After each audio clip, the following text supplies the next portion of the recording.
சொன்னாரடி.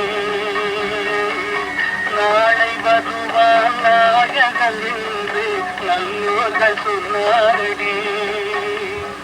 நாயகன் தானும் ஓலை வடிவில் என்னோடு வந்தானடி. ஆடை திருத்தி மாலைகள் கொடுத்து வாசலில் வருவேனடி. ஆடை திருத்தி மாலைகள் கொடுத்து வாசலில் வருவேனடி.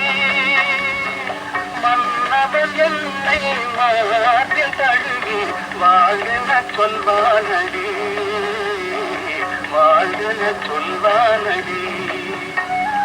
செந்தூர் முருகன் கோவிலில் ஒரு செய்தியில் நான் கேட்டேன்.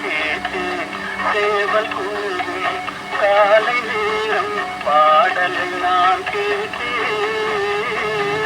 பாடலை நான்